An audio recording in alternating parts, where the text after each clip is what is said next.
નમસ્કાર મિત્રો, ગિરધરભાઈ સંગ્રહાલયના ભાગ 2 માં આપ સર્વ દર્શકોનું સ્વાગત છે. ગાંધીજીના અસ્થિઓ અને એ પણ અમરેલીના ગિરધરભાઈ સંગ્રહાલયમાં. આ વાતની ખૂબ જ ઓછા લોકોને ખબર છે. અહીં તમે જોઈ શકો છો કે ગાંધીજીના અસ્થિ છે એ અહીં સાચવીને રાખવામાં આવ્યા છે. સાથે સાથે અહીં એક સરસ મજાનો વિભાગ જે માત્ર ગાંધીજીના જીવનને લગતો છે, જે જોવાલાયક છે. ગાંધીજીની વસ્તુઓની યાદીના રૂપે, પ્રતીક રૂપે અહીં રેડિયો અને તે ઉપરાંત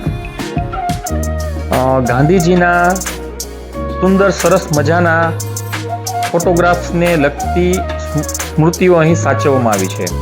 એટલે કે ખૂબ જ બધા ફોટાઓ ગાંધીજીના જીવનના પ્રસંગોને લગતા, એના જીવન સાથે જે યાદગાર પ્રસંગો સાથે જોડાયેલા છે, તે બધા જ પ્રકારના ફોટાઓ અહીં સારી રીતે સાચવીને રાખવામાં આવ્યા છે, જે ગાંધીજીના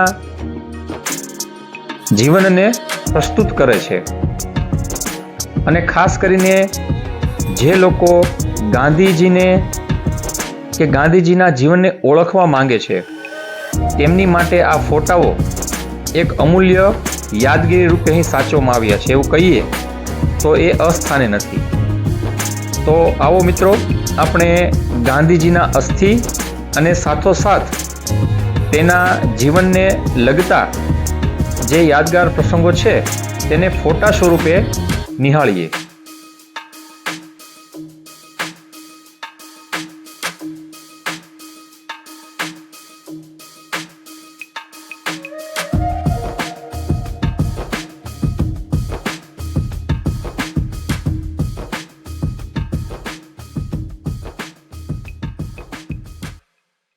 હવે અહીંથી શરૂ થાય છે મહાત્મા ગાંધીજીના જીવન સાથે જોડાયેલા સ્થળ અને તેમના પ્રસંગો અંગેના ફોટાઓ, જેની ઓરિજિનલ કોપીઓ હાલ સંગ્રહાલયની અંદર મોજૂદ છે.